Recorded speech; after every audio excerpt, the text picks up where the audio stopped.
Welcome to the REDX audio blog on YouTube. If you like this video, subscribe to our channel to get notifications about new videos. Also be sure to check out this video's description for links to ebooks, webinar trainings, and the popular REDX email newsletter. Let us know what you think in the comments below. Now sit back and enjoy the episode. 10 real estate tips for consistent listings in a changing market. Are you hoping for a consistent, predictable business during the next market downturn? It's what every agent wants for their business, but do you know how to prepare for it? Experienced prospector Josh Roy uncovers the strategies and systems to help you plan for the future and avoid an unpredictable business dependent on market changes. Keep reading to discover Josh's expert advice on how to come out on top when the market hits rock bottom. Here are the 10 tips for consistent listings no matter the market conditions. When Josh Roy began his real estate career 11 years ago, the market was hot and finding business was easy.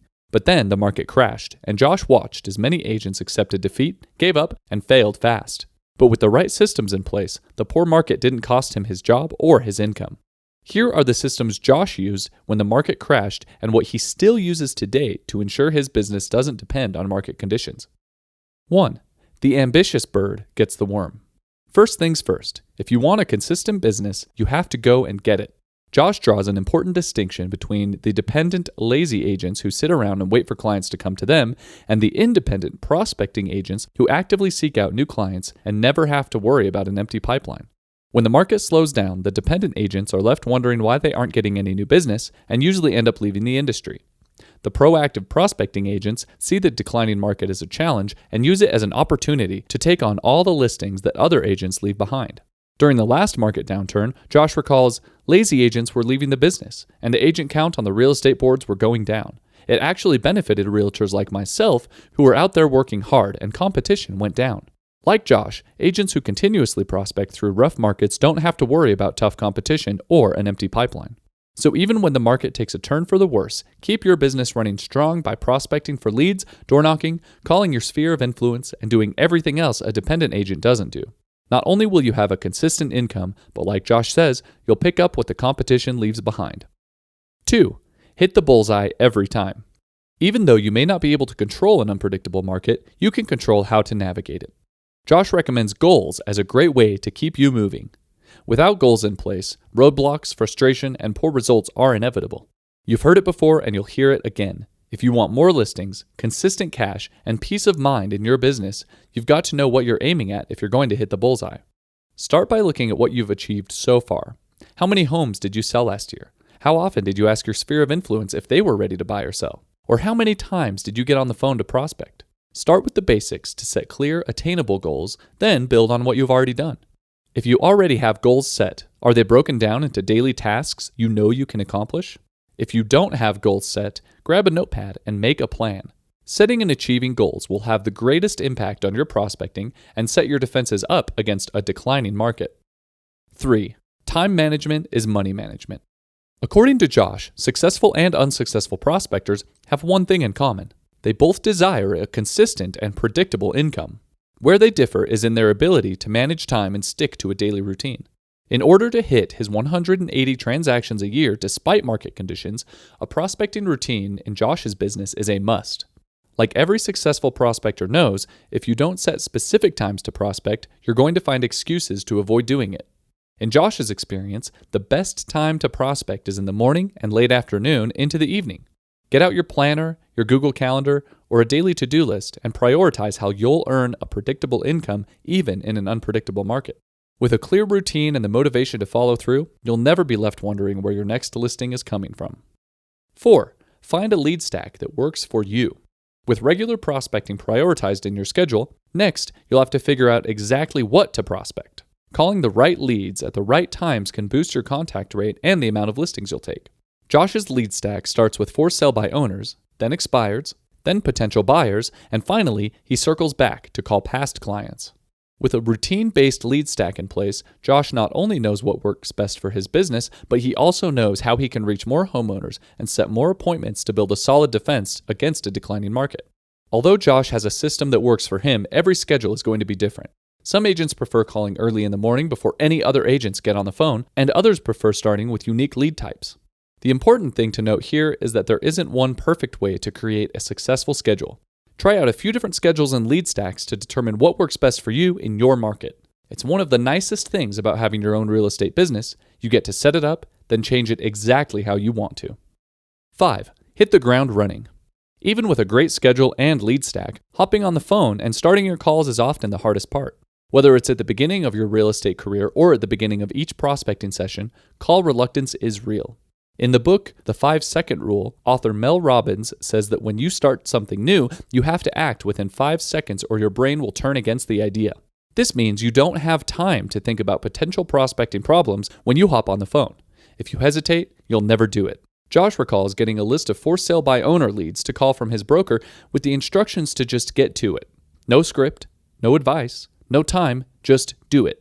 Even with such little guidance, his drive to be successful, especially in the face of poor market conditions, was what pushed him to do something so unfamiliar. His first few listing appointments failed, but getting beat up over the phone is what led him to become a successful, experienced, and confident prospector with a consistent, predictable, and reliable business.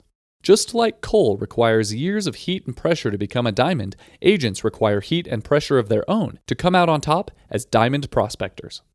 6. A smooth sea never made a skillful sailor. Whether you're optimizing your schedule or overcoming your fear of calling, growing pains in prospecting are inevitable. So what can you do to make them more tolerable? What's the best way to get out of bed every morning with the motivation to prospect?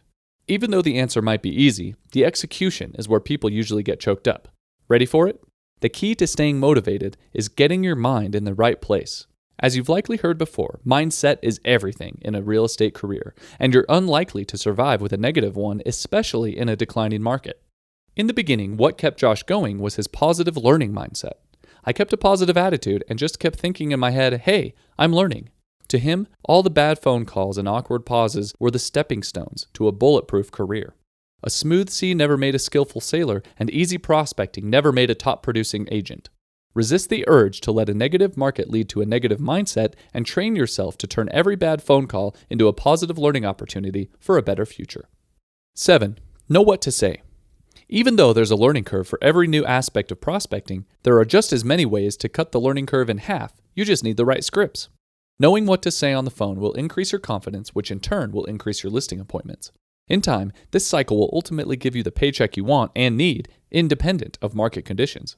Do a Google search for real estate scripts and you'll find a ton of results, 74 million to be exact. Results like this can seem overwhelming. Which is the best one? Will they all give you the same results?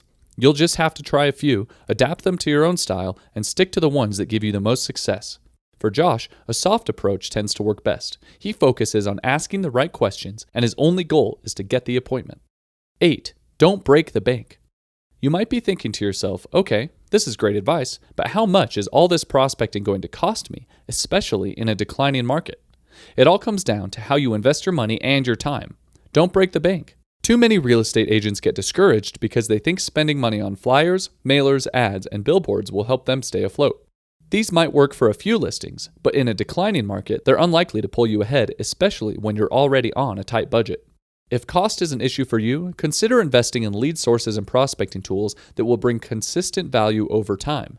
Just like investing in stocks, investing in prospecting tools will promote long-term stability in a potentially unstable market. In the beginning, Josh purchased REDX for sale by owner leads as his only lead source. He couldn't afford much more than that, so he invested in something that could create consistency in his business. It was so easy to just get the leads and go rock and roll with them, says Josh.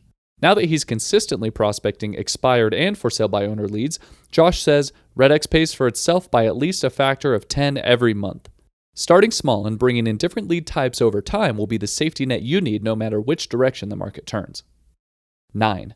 Pick the low-hanging fruit. As you discover which lead types work best for you, you'll learn that sometimes people don't answer or just aren't ready to sell their homes. But don't count these leads out quite yet. If you want truly consistent listings, lead follow-up is essential. As you start to optimize your prospecting strategies for any market, integrate a solid follow-up strategy to tie up the loose ends. Agents who don't follow up with people lose out on way too many listings. Agents who do follow up find that no's become yeses since leads change their minds all the time. If someone says, "We're not ready to sell quite yet," make a note to follow up with them in a few weeks. Otherwise, when they are ready to sell, another agent will snatch up the listing. And if you're worried about being annoying, don't. It's easy to assume your calls are starting to annoy people and skip follow-ups altogether. but Josh recommends avoiding this mindset by focusing on the potential earnings. I know it's a lot of calls, but in my mind, it's $5,000, says Josh. 10. The key to not giving up. Even during our most magical money-making moments, it's easy to become discouraged and unmotivated on those "I just don't want to" days. No one has time for those days, especially when you have prospecting goals to achieve. You could have the best prospecting system in the world and still want to throw in the towel when you wake up on the wrong side of the bed. When Josh has one of those days or gets off a bad call feeling discouraged, he turns up the jams, gets out of the office for a few minutes, and calls up a friend who pumps him up. We bounce ideas off of each other and give pump-up talks, says Josh. Sometimes we can't pump ourselves up on our own, and that's okay. Having people, places, and practices in place to help when things get tough will hold you accountable and remind you of your ultimate goals. Just find someone, like a coworker, a good friend, a parent, or even your dog, to remind you of your goals and who won't let you quit. All of these tips, strategies, and tricks add up to one thing: a successful and consistent real estate business. If implemented, you're going to be a lot more confident, make more efficient prospecting calls, and get more listings even in a declining market. So the next time agents are freaking out and quitting because the market is spiraling down, you'll be safe and sound knowing you've implemented a system that's foolproof for the unexpected. If you're persistent, you'll get it. If you're consistent, you'll keep it. Thanks again for watching. We hope you enjoyed the episode. Let us know what you think in the comments section below. Also check out the video's description for extra bonus resources, and don't forget to subscribe to this channel so you can get the newest REDX videos. We'll see you next time.